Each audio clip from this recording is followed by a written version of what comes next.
Voici 2 raisons pour lesquelles vos prières ne seront jamais exaucées.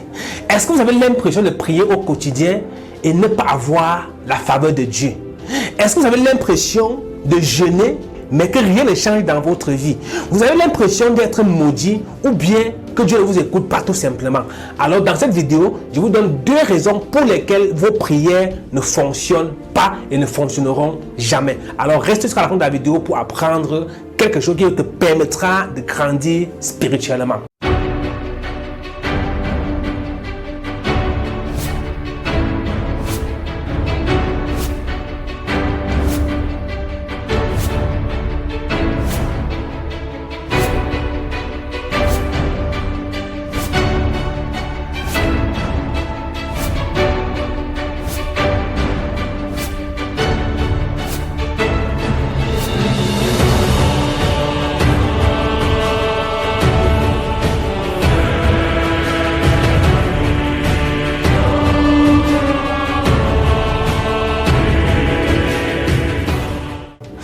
Comme je l'ai dit en introduction, on va voir 2 raisons dans cette vidéo qui font en sorte que vos prières ne fonctionnent pas. La première raison, c'est que dans vos prières, il n'y a pas la promesse. Vous ne faites aucune promesse à Dieu lorsque vous priez.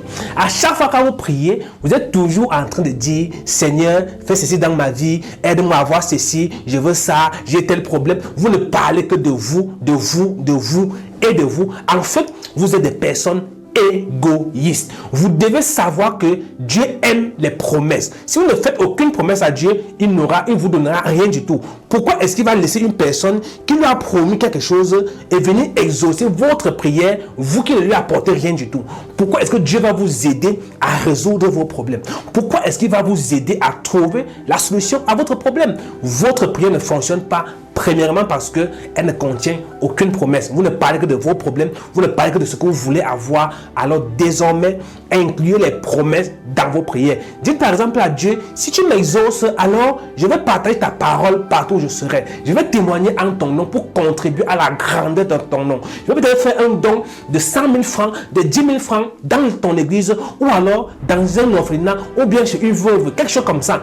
Bref, trouvez une promesse que vous devez faire à Dieu et rassurez-vous qu'à la fin, si votre prière est exaucée, de tenir votre promesse. La deuxième raison maintenant pour laquelle votre prière n'est pas exaucée, c'est que vous ne maîtrisez pas la parole de Dieu.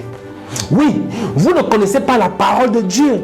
Vous ne connaissez pas la parole. C'est pourquoi votre prière ne fonctionne pas. Imaginez, vous avez écrit un livre. Et puis, quelqu'un prend le livre, il lit. Il vient vous dire, peut-être dans l'écran, le livre avait dit dans le livre que si par exemple, quelqu'un achète le livre, vous allez lui donner une formation gratuite. Alors, un lecteur vous écrit et vous dit, je sais pas, bonjour monsieur Douala, j'ai lu votre livre intitulé Le jeune étudiant entrepreneur et dans ce vous avez promis nous donner une formation gratuite, 1 mois pour devenir un entrepreneur d'élite. Donc je vous écris pour entrer en possession de ma formation. Est-ce que vous allez donner la formation à la personne ou pas?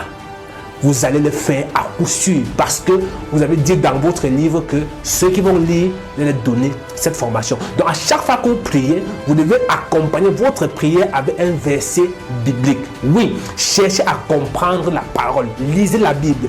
Est-ce que vous avez d'abord la Bible? Est-ce que vous la lisez? Vous dites que vous êtes chrétien, mais est-ce que vous avez pris la peine de lire le livre, c'est-à-dire lire la Bible de Genèse jusqu'à Apocalypse? Je suis certain que vous n'avez pas encore eu à le lire. Donc vous ne connaissez même pas la parole, vous ne connaissez même pas votre don, votre puissance, ce que Dieu peut faire pour vous. Et donc comment est-ce que vous voulez que Dieu puisse exaucer vos prières si vous n'utilisez pas sa Bible? Vous savez, Dieu aime être confronté au défi.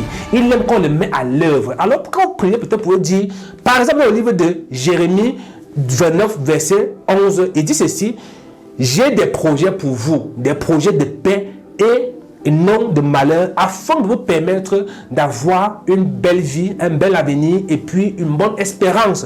Donc quand vous avez prié, peut-être vous pouvez dire, Seigneur, comme tu l'as dit dans ta parole, dans le livre de Jérémie 29 verset 11, tu as prévu des projets de paix et de bonheur pour nous et non des projets de malheur. Alors aujourd'hui, je te demande de donner la paix dans mon foyer, d'apporter la paix dans ma maison, d'apporter la paix autour de moi. Là, tu es en train de mettre Dieu face à sa parole et il sera obligé de pouvoir exaucer ta prière. J'espère que ces 2 messages vous auront aidé à améliorer vos prières. Si c'est le cas, alors abonnez-vous si ce n'est pas encore fait. Likez la vidéo, partagez, commentez, posez des questions et surtout mettez en pratique ces enseignements car c'est le seul moyen de pouvoir avoir des résultats. Je vous aime, je vous adore. Prenez soin de vos projets et vos projets prendront soin de vous demain.